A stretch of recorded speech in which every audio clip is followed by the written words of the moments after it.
Welcome to episode 4 of Covertape Chaos Zzapped, where this time I'll be taking a look at the 2 playable demos that came attached to issue 44 of the magazine. Elsewhere in this particular issue, the staff revealed their top 20 games of all time up to that point, which resulted in Whizball earning the top spot, with Drop Zone and Paradroid getting the 2nd and 3rd slots respectively. Conversely, they decided that Robobolt was the all-time worst game to date, with Alice in Videoland and Shirley Muldowney's Top Fuel Challenge being not quite so awful. The first demo for this issue, located on side A, is for Mad Mix, also known as the Pepsi Challenge, released by US Gold and developed by Toposoft in 1988. You won't need to play this one for very long before you figure out that it is a Pac-Man clone, something which appeared at fairly regular intervals back in the 80s.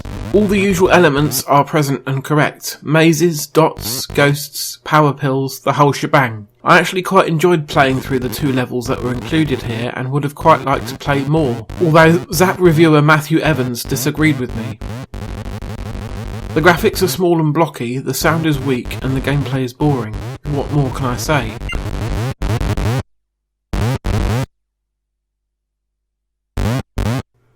Gordon Houghton added, "It's not too bad I suppose, but it's not exactly state of the art either."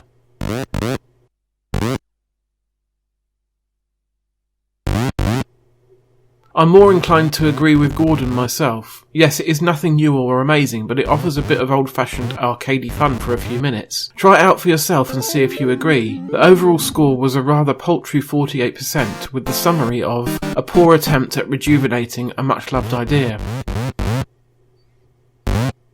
Flipping over to side B, we find a rather brief playable demo of the Sega arcade game Thunderblade. Now, I was expecting this to be truly horrendous, as even the Mega Drive struggled to replicate the scaling effects of this game properly. But to my surprise, I was able to recognise the game on screen as a surprisingly playable version of the original. You don't get very long with it in this demo version though. Our old pal Gordon is back again. Let's see what he made of Thunderblade. Well, it's quite a playable conversion, and much more respectable than certain other big names we've seen this year. Take a look.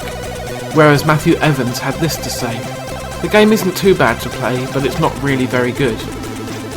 Given the fairly mammoth task that Chris Butler had of adapting the arcade game down onto our favourite 8-bit machine, I say he should be commended for the job he did on it. Yes, it's not the prettiest C64 game out there by some considerable margin, but it's still quite playable, and that is the most important thing.